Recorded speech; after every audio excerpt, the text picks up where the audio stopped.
Oke, baik sahabat, di kesempatan kali ini saya ingin berbagi kembali tentang indikator custom yang bisa sahabat download secara gratis di deskripsi video ini. Tapi alangkah baiknya sebelum sahabat mendownload dan memasang indikator custom ini ke MT4 sahabat, saya sarankan sahabat menonton video ini agar bisa memahami bagaimana cara menggunakan indikator custom ini sehingga sahabat bisa memaksimalkan manfaat dari indikator ini. Nah, untuk indikator ini tentu tidak dibangun pada satu indikator ya, karena kalau kita berbicara tentang sistem trading tentu lebih dari satu ya indikatornya, sehingga menjadi sebuah sistem yang mana memberikan informasi kepada kita bahwa apakah kita akan menjadi seller atau apakah kita akan menjadi buyer, atau kita ingin buy atau sell. Nah, oke, di sini saya akan memperkenalkan beberapa indikator ataupun fungsi-fungsi dari setiap indikator ini. Sebelum nanti kita belajar bagaimana cara mengaplikasikan indikator custom ini. Nah, yang pertama di sini sahabat lihat ada tabel ya sahabat ya. Nah, tabel ini adalah di mana sahabat punya peluang untuk buy atau sell. Nah, untuk warna putih ya, ini adalah market yang memiliki kecenderungan downtrend dan memberikan signal pada kita bahwa kita punya peluang untuk menjadi seller ataupun kita punya peluang untuk melakukan sell. Nah, untuk warna biru ya, tabel biru ini mengindikasikan bahwa market sedang uptrend atau memberikan banyak peluang untuk kita melakukan buy. Nah, untuk warna hitam, nah ini market sedang sideways ya ataupun cenderung mendatar, sehingga kita nggak disarankan membuka market-market yang diidentifikasi di tabel ini. Jadi kita hanya membuka antara putih dan biru saja. Nah, di sini ada USD Kanada sahabat ya. Dan tentu ini memberikan kita peluang sell. Karena USD Kanada punya peluang untuk sell, maka saya buka marketnya. Dan sahabat bisa lihat dan seperti ini ya situasi marketnya, di mana market memang secara keseluruhan market sedang terjadi penurunan atau downtrend. Oke, yang selanjutnya ini mirip MACD dan fungsinya biasanya untuk mengukur ataupun mencari informasi apakah market sedang koreksi atau market sedang reversal. Nah, ya ini ya, jadi acuannya tentu terjadinya crossing sahabat. Nah, untuk indikator ini ya, yang bawah ini indikator untuk mengidentifikasi sebuah pergerakan arah tren. Nah, kalau kita lihat secara keseluruhan market ini didominasi oleh warna putih ya. Kalau warnanya putih ini mengidentifikasi bahwa market sedang downtrend. Nah, kalau misalkan didominasi oleh warna biru berarti market sedang uptrend. Jadi kita lihat ya, dominasi warna biru di sini ada nggak di sebelah kiri? Nah, ya di sini didominasi oleh warna biru ya. Di sini warna biru, otomatis kita punya peluang untuk melakukan buy atau market sedang uptrend, sehingga kita punya peluang untuk melakukan buy. Oke, kita next ke market yang sedang berjalan hari ini. Jadi secara keseluruhan indikator ini punya keterkaitan satu sama lain. Jadi sahabat nggak disarankan hanya menggunakan satu informasi. Misalkan hanya mengacu pada arrow ataupun arah panah saja. Jadi nggak disarankan ya, tapi sahabat harus melibatkan dari keseluruhan indikator ini ya, agar saling mendukung. Nah, pertama kita akan melakukan analisa ya. Nah, pertama kita lihat dulu di sini sahabat ya. Tabel ini ya, di USD Kanada ada tabel ya. Di sini ada tabel USD Kanada, USD Jepang Yen. Nah, untuk USD Kanada dia warna putih, artinya kita punya peluang untuk melakukan sell, dan juga market jelas sedang terjadi penurunan atau sedang downtrend. Maka opsi kita adalah melakukan sell.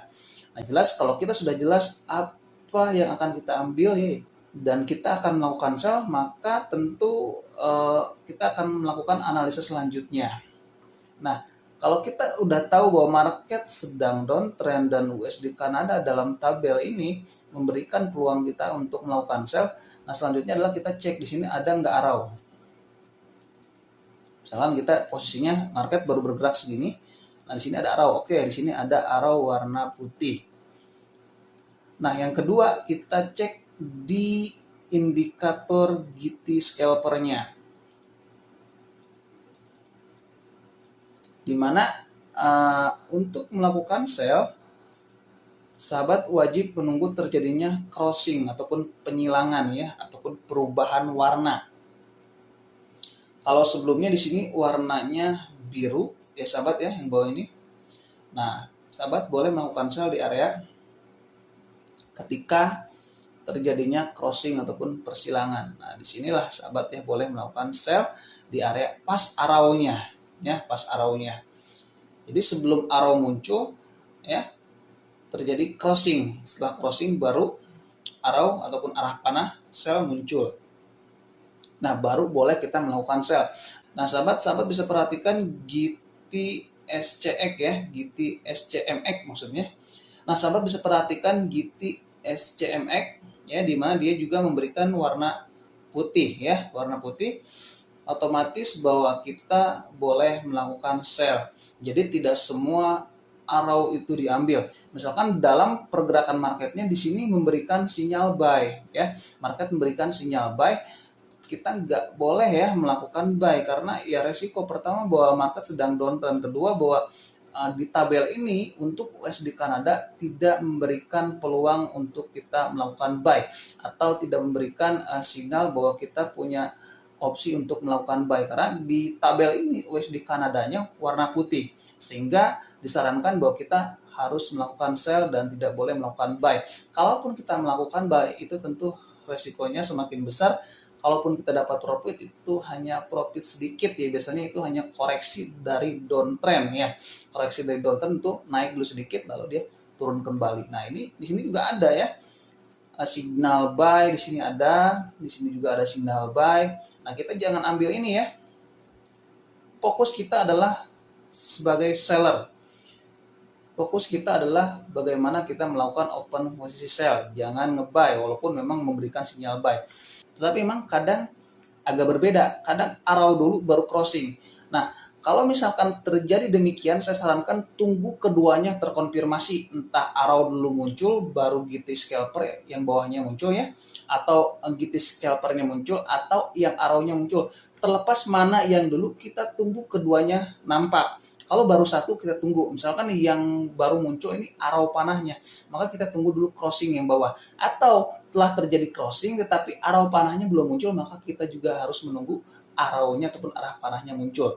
Jadi harus ada keduanya. Jadi jangan misalkan arrow ataupun arah panahnya udah muncul nih, kita melakukan sell, jangan. Padahal di GT scalper-nya dia belum terjadi crossing. Nah, ini resiko sahabat ya, resikonya semakin besar. Walaupun memang ini juga tetap punya resiko, tetapi memang tidak terlalu besar dibandingkan ketika kita melakukan sell hanya mengandalkan arrow tapi mengabaikan GT scalper-nya. Jadi semuanya harus muncul, termasuk GT SCMX-nya sahabat ya, harus juga muncul selaras dan sewarna dengan pergerakan arah trennya. Nah, misalnya kita udah sell ya, sell target profit terserah ya. Misalkan kita sell di sini, kalau scalping biasanya kita melakukan sell di sini ya. Nah, biasanya kalau scalper kita entry sell di situ, dan target profit biasanya di bawah ya, di sini biasanya. Atau terserah mau menunggu sinyal buy muncul sebagai target profit ya, atau di bawah ada support terakhir. Nah, ini support terakhir.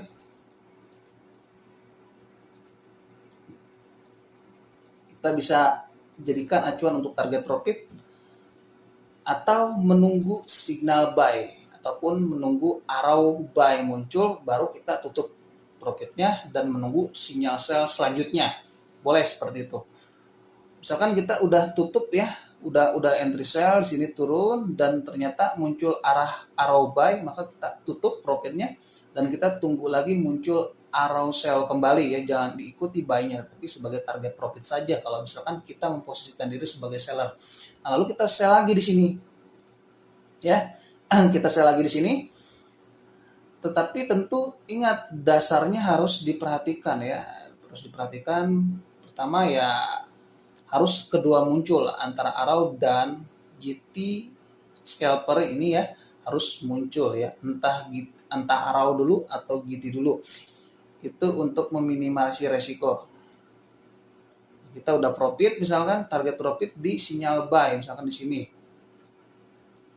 Lalu kita tunggu sinyal sell selanjutnya di sini. Sini arrow muncul, ini crossing ya, ini putih. GTSCMX ini juga memberikan sinyal putih. Nah, GTSCMX itu indikator yang ini sahabat. Ya. Kalau saya besarkan seperti itu. Nah, jadi sinyalnya kita pertama ya harus kedua muncul. Nah, ini satu arrow ya, ataupun arah panah. Yang kedua sinyal GT muncul. Jadi munculnya itu kalau untuk GT ya crossing ya, ataupun penyilangan. Kalau misalkan kita memposisikan sebagai seller ya tentu penyilangannya dari biru berubah menjadi putih. Nah, ini yang kedua ya. Jadi yang ketiga munculnya GTXMX. Jadi GTXMX ini mirip seperti sisir, jadi warnanya harus putih. Satu muncul arrow, dua muncul GT ya, GT scalper, dan yang ketiga GTMX. Jadi semuanya harus selaras ya, harus selaras. Jangan ada yang tertinggal, misalkan hanya arrow atau hanya GT unggul, semuanya harus ada. Walaupun kadang tidak berbarengan muncul, kita tunggu aja sampai muncul ketiganya baru kita melakukan sell. Setelah sell kita lakukan terus seperti itu. Nah, untuk opsi buy itu sebetulnya sama ya sahabat ya, sama. Tapi untuk mempersingkat ya video ini, kita geser aja ke kiri. Nah, sama ya sahabat ya. Nah, untuk mempersingkat video ini kita geser ke kiri aja. Nah, di sini ada peluang buy nggak? Jawabannya ada ya. Ada. Pertama ada arrow buy di sini, sudah terjadi crossing ya. Lalu indikator trennya juga sudah berwarna biru. Nah, kita punya peluang buy walaupun memang antara GT scalper dengan arrow ini tidak muncul secara berbarengan, tetapi kita boleh menunggu dia muncul keduanya. Misalkan udah crossing tapi arrow belum muncul ya, kita tahan dulu sampai arrow up ini muncul ataupun arrow panah ke atas ini muncul, baru kita melakukan buy di sini ya, di arrow ini. Tetapi kalau misalkan sahabat, oke, ini harga agak terlalu tinggi, saya ingin melakukan buy itu ketika market koreksi dulu. Nah, maka sahabat tunggulah di sini gitu. Nah, di sini ketika terjadi crossing kembali ya. Ketika terjadi crossing kembali. Oke, misalkan kita punya sinyal di sini sahabat ya. Tetapi market udah naik ke atas ya. Market sudah naik ke atas. Ya, kalau misalkan nggak mau stop loss-nya terlalu jauh, misalkan taruh stop loss di sini, kan terlalu jauh ya. Sedangkan kita enter di sini, terlalu jauh. Jadi sahabat tunggu sinyal selanjutnya tanpa menunggu arrow ya, tanpa menunggu arrow lagi. Tapi kita mengandalkan persilangan dari putih ke biru sahabat. Nah, di sini kita boleh melakukan buy lagi. Syukur-syukur ada lagi arrow panahnya ya. Boleh gitu. Kita buy kembali, market drop ke bawah. Nah, ini ada arrow sell, kita target lagi ya. Tunggu lagi sinyal selanjutnya untuk melakukan buy. Ingat, untuk buy dan sell sekali lagi bahwa sahabat harus mengacu pada tabel ini ya, tabel ini. Oke, kira-kira seperti itu ya sahabatnya tentang tutorial bagaimana cara menggunakan indikator custom. Tapi saya sudah melakukan pengujian dan ini cukup profitable ya, asalkan menggunakan MM yang benar, risk reward yang bagus. Oke, mungkin itu aja sahabat, selamat belajar.